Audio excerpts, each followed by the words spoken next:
ایسا کیوں ہوتا ہے کہ لوگ ایمان کا دعویٰ بھی کرتے ہیں اور عمل نہیں کرتے؟ یہ آج تک کسی کو سمجھ نہیں آئی کہ اگر اللہ تعالیٰ اسلام کو ہی چاہتا ہے تو صرف مسلمان پیدا کرے۔ یہ سمجھ نہیں آتی کہ وہ کافروں کو کیوں پیدا کرتا ہے، اور وہ کافروں کو قوت بھی دیتا ہے، دولت بھی دیتا ہے، بعض اوقات ذہن بھی ان کے پاس زیادہ ہوتا ہے، مال بھی زیادہ ہوتا ہے۔ اللہ تعالیٰ کی محبت تو اسلام سے ہے اور نوازشات ادھر ہیں۔ یہی اقبال رحمت اللہ کا شکوہ تھا کہ ہمارے ساتھ آپ کا دعوی محبت ہے اور سب کچھ ان کے پاس ہے۔ رحمتیں ہیں تیری اغیار کے کاشانوں پر، برق گرتی ہے تو بیچارے مسلمانوں پر۔ تو سوال یہ ہے کہ ایسا کیوں ہوتا ہے؟ ایسا کیوں ہے کہ اللہ تعالیٰ نے کبوتر بنایا اور پھر شاہین بنایا؟ شاہین کبوتر کو کھا جاتا ہے اور فطرت دیکھتی رہ گئی ہے، تو ایسا کیوں ہے؟ خوبصورت ہرن بنایا، آنکھیں اور ٹانگیں خوبصورت بنائی، اور ادھر سے ایک شیر آیا اور اسے پکڑ کر کھا گیا، تو ایسا کیوں ہے؟ ایسا کیوں ہے کہ اللہ تعالیٰ پیغمبروں کو نامزد فرماتے ہیں اور ان پر درود بھی بھیجتے ہیں، اور کافروں کی طرف سے ان پر تکلیف بھی آتی ہے، تو ایسا کیوں ہے؟ اللہ نے کہا کہ ہم نے آپ صلی اللہ علیہ وآلہ وسلم کو باعث تخلیق کائنات فرمایا، یعنی آپ صلی اللہ علیہ وسلم کی وجہ سے ہم نے کائنات بنائی، اور آپ صلی اللہ علیہ وسلم پر وہ شہر تنگ کر دیا گیا۔ یہ وہ سوالات ہیں جو سمجھ نہیں آتے۔ آدم علیہ السلام کو بنایا تو جنت میں ایسا درخت رکھنے کی ضرورت ہی کیا تھی جس کے پاس نہ جانے کا حکم ہو؟ تو جنت میں ایسا درخت رکھنے کی کیا ضرورت تھی؟ آدم علیہ السلام کو خلیفۃ فی الارض بنایا تو پھر انہیں جنت میں رکھنے کی کیا ضرورت تھی؟ یہ سمجھ نہیں آتی۔ یہ سارے واقعات ہیں جن کی بات اللہ تعالیٰ کے باب میں آتی ہے کہ ایسا کیوں ہے۔ کبھی وہ صحیح ایمان والے پیدا کرتا ہے اور کبھی منافق۔ فی قلوبہم مرض فزادہم اللہ مرضا، ان کے دلوں میں مرض ہوتا ہے جسے اللہ تعالیٰ اور بڑھا دیتا ہے، تو اللہ تعالیٰ اس مرض کو بڑھاتا ہے۔ یہاں تک ہی نہیں بلکہ پھر اللہ تعالیٰ کہتا ہے کہ جسے ہم ہدایت دیں اسے گمراہ کوئی نہیں کرتا، اور جسے ہم گمراہ کر دیں اسے ہدایت کوئی نہیں دیتا۔ کیا اس سے پوچھ سکتے ہیں کہ آپ گمراہ کیوں کرتے ہیں؟ یہ بات کسی کو سمجھ نہیں آئی کہ اللہ گمراہ کیسے کرتا ہے۔ یہ کسی کو سمجھ نہیں آئی کہ اللہ کا ارادہ کیا ہے۔ فی الحال آپ کو یہ کہا گیا ہے کہ آپ اس کے راستے پر چلو، وہ اس کا اپنا کام ہے کہ وہ باقیوں پر راستہ تنگ کرے یا نہ کرے، اس کا فیصلہ نہیں ہو سکتا۔ آخر فیصلہ یہ ہوا کہ او دیاں او جانے تو اپنی توڑ نبھا۔ یہاں آ کے سارے فقیر فقراء درویش ہو گئے۔ انہوں نے کہا کہ یہ سمجھ نہیں آتی کہ محبت ہمارے ساتھ ہے اور عنایت ادھر ہے، تو یہ کیا ہے؟ غالباً یہ آپ کی آزمائش کا کھیل ہے۔ یہ مومنوں کے جذبوں کی بات ہے۔ آپ کے جذبے کی داد یہ ہے کہ منافقین آپ کو نظر آئیں تو یہ شکر کرو کہ آپ کو خدا نے خلوص والا جذبہ دیا۔ تو ایسے لوگ ہوتے ہیں جن کا جذبہ صادق نہیں ہے، تو پھر اپنے جذبے کی قدر کرو، شکر کرو کہ آپ کو ایمان عطا فرمایا۔ ایسا کیوں ہے کہ ایک آدمی کے پاس کھانا ہے اور دوسرے کے پاس کھانا نہیں ہے؟ جس کے پاس کھانا ہے وہ شکر ادا کرے کہ اس کے پاس کھانا ہے، جبکہ وہ دیکھ رہا ہے کہ کئی لوگوں کے پاس کھانا نہیں ہے۔ یہ نہ کہنا کہ ایسے کیوں ہے، اس نے کہیں صحت پیدا کی ہے، کہیں بیماری پیدا کی ہے۔ آپ یہ نہ کہنا کہ یہ کیوں۔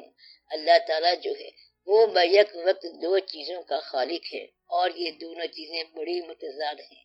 وہ روشنی اور اندھیرے دونوں کا خالق ہے۔ نصف اندھیرا اور نصف روشنی ہمہ حال رہے گی۔ وہ رات اور دن کو بنانے والا، اسلام اور کفر کو بنانے والا ہے۔ یہ بات آپ کو کیسے سمجھ آئی کہ اس نے اگر رات بنائی ہے تو دن کو کیوں بنایا ہے؟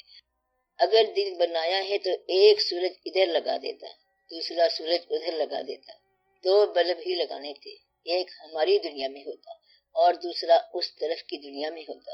کیا ایسا ہو سکتا تھا؟ اللہ تعالیٰ کی تعریف یہ ہے کہ اس کو یہ نہ کہنا کہ ایسا کیوں ہے، بلکہ یہ دیکھو کہ تم ایسا کیوں کر رہے ہو۔ اس کے ہاں تو پوری کی پوری فارم ملے گی کہ وہ روشنی پیدا کرتا ہے، اجالا پیدا کرتا ہے اور اندھیرا پیدا کرتا ہے۔ اسے یہ نہیں پوچھا جا سکتا کہ آپ تو روشنی پیدا کرتے ہیں، پھر آپ اندھیرا کیوں پیدا کرتے ہیں؟ تیرگی کیوں پیدا کی ہے؟ سورج پیدا کیا تو رات کیوں پیدا کی؟ یہ آپ نہیں کہہ سکتے۔ وہ کہتا ہے کہ میں دولت بھی دیتا ہوں اور غریبی بھی بانٹتا ہوں۔ میں وہ اللہ ہوں جو زندگی دینے والا ہے، کائنات کو زندگی بخشنے والا۔ اللہ سے اب یہ نہیں کہہ سکتے کہ آپ کی بڑی مہربانی کہ آپ کائنات کو زندگی بخشتے ہیں، لیکن آپ زندگی کو ختم کیوں کرتے ہیں؟ تو سوال کرنے کی گنجائش نہیں ہے۔ اصل کہانی اتنی ساری ہے کہ جنت سے انسان چلا اور جنت جانا ہی مدعا ہے، درمیان میں پھر کھیل کیا ہے؟ تو اصل کہانی یہ ہے، زیادہ سے زیادہ انسان وہاں جائے گا جہاں سے چلا تھا، پھر وہاں جانے کا کیا مطلب ہوا؟ اس لیے آپ سوال نہیں کر سکتے۔ اللہ نے پیغمبروں کو بنایا، انہیں پیغمبری عطا کی، پھر ان پیغمبروں پر دنیاوی تکلیفوں کا بوجھ کیوں ڈالا؟ اپنے محبوب لوگ بنائے اور محبوبوں کو ابتلا سے گزار دیا، کربلا سے گزار دیا۔ کیوں؟ اللہ تعالیٰ نے فرمایا کہ جو میرے لوگ ہوتے ہیں میں ان کو آزماؤں گا۔ اب یہ جو سوال ہے کہ وہ کیوں آزمائے گا، جس کا کوئی جواب نہیں ہے۔ وہ پیدا فرمانے والا ہے اور کہتا ہے کہ میں ضرور آزماؤں گا تو میں خوف دوں گا۔ اسے کہیں آپ کیوں خوف دیں گے؟ نہ دیں تو وہ کہے گا کہ میں دوں گا اور بھوک بھی دوں گا۔ یا اللہ آپ بھوک نہ دیں، وہ کہے گا کہ میں نے دینی ہے، آزمانا ہے۔ یا اللہ آپ ہمیں نہ آزمائیں، ہمیں پیدا ہی نہ کرے، کہتا ہے پیدا بھی ضرور کروں گا۔ یا اللہ پھر ہمیں مارنا نہ، کہتا ہے کہ مارنا بھی ضرور ہے۔ وہ بادشاہ ہے، مالک ہے۔ اللہ تعالیٰ سے کبھی سوال نہ کرنا کہ تو نے ایسا کیوں کیا۔ اللہ تعالیٰ کے باب میں انسان پر یہ شرط عائد ہو چکی ہے، یہ نہ کہنا کہ تو نے زمین کو متحرک کیوں رکھا، تو نے غریب کی زندگی کو تنگ کیوں کیا۔ اللہ نے غریب کی زندگی کو تنگ نہیں کیا۔ اللہ کریم کی بات دیکھو کہ وہ انسان کو یتیم خود بناتا ہے اور دوسرے لوگوں کو کہتا ہے کہ یتیم کی مدد کرو۔ یتیم کی مدد تو یہ تھی کہ اس کے باپ کو نہ مارتا۔ بات یہ ہے کہ یہ دنیا آپ کی عاقبت ہے۔ اللہ دیکھتا ہے کہ آپ غریب کی مدد کر سکتے ہیں کہ نہیں۔ اللہ نے اس کو غریب بنا کے آپ کے سر پہ آزمائش بنا کے کھڑا کر دیا، تو غریب کون ہے؟ آپ کے سر پر آزمائش، آپ کے گھر کے دروازے پر جو سائل آ گیا ہے، یہ آپ کی آزمائش ہے۔ اگر انکار کرو گے تو ایک شخص کے گھر میں سائل گیا اور کہنے لگا کہ دے اللہ کے نام پر۔ اس نے کہا کہ معاف کرو، کہنے لگا کہ معافی کی بات نہیں، اگر تو تیرے پاس ہے تو دے دے، اور اگر نہیں تو بھی چل مانگ میرے ساتھ۔ بات اتنی ساری ہے کہ وہ تیرا بھائی ہے اور مانگتا جا رہا ہے اور تو گھر میں بیٹھا ہوا ہے، یا تو برابر حساب کر اور مجھے اس میں سے دے، اگر نہیں دیتا تو پھر تیرا بھی گیا۔ تو وہ بڑا کھرا اور بے باک قسم کا بندہ تھا۔ تو سائل کون ہے؟ آپ کی آزمائش۔ اگر کہیں آپ کے دل میں رحم نہ آیا اور سنگ دل ظالم ہو کے پاس سے گزر گئے تو آپ پر آزمائش آ گئی۔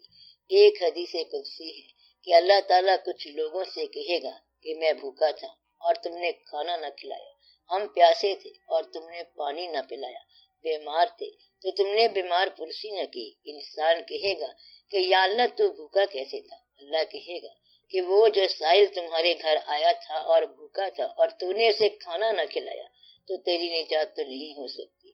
تو یہ سب اللہ نے اس لیے بنایا ہے کہ میں نے دو متضاد راستے پیدا کر دیے، دن اور رات پیدا کر دیے، زندگی اور موت پیدا کر دی، غریبی اور امیری پیدا کر دی، چھوٹا اور بڑا پیدا کر دیا، کوا اور مور پیدا کر دیا، چھوٹا پرندہ اور بڑا پرندہ پیدا کر دیا۔ میں نے یہ متضادیات اس لیے تخلیق فرمائی ہے تاکہ یہ دیکھوں کہ تم میں سے اچھے اعمال کون کرتا ہے۔ جب تم دیکھو کہ منافق بھی ہیں اور مومن بھی ہیں تو تم سوچو کہ تمہارا راستہ کون سا ہے۔ تم یہ نہ کہو کہ وہ ایسا کیوں کر رہا ہے، بلکہ تم یہ دیکھو کہ تم کس طرف جا رہے ہو۔ تو اپنے اندر سے منافقت کو نکالنا ہے۔ یہ باہر کی منافقت بیان فرما کے اللہ تعالیٰ نے فرمایا کہ تم کبھی ظاہر اور باطن کے فرق میں مبتلا نہ ہونا، ورنہ منافق ہو جاؤ گے۔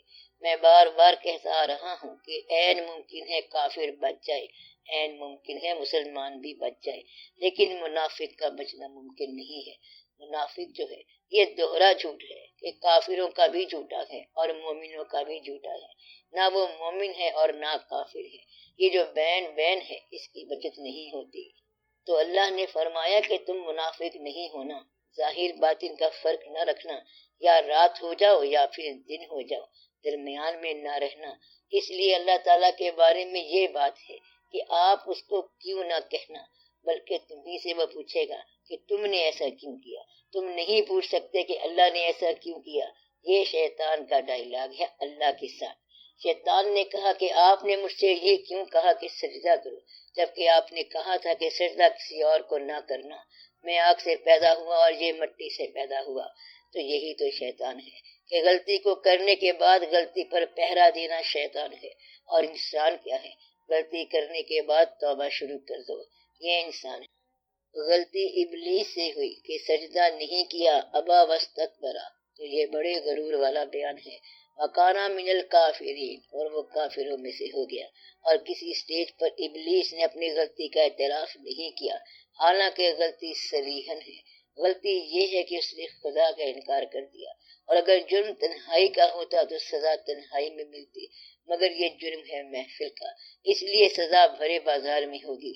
اس لیے کہ محفل میں جرم ہوا، سب کے سامنے انکار کیا، اس لیے ساری آنے والی نسلوں میں وہ کافر ٹھہرا، لعین اور رجیم بن گیا۔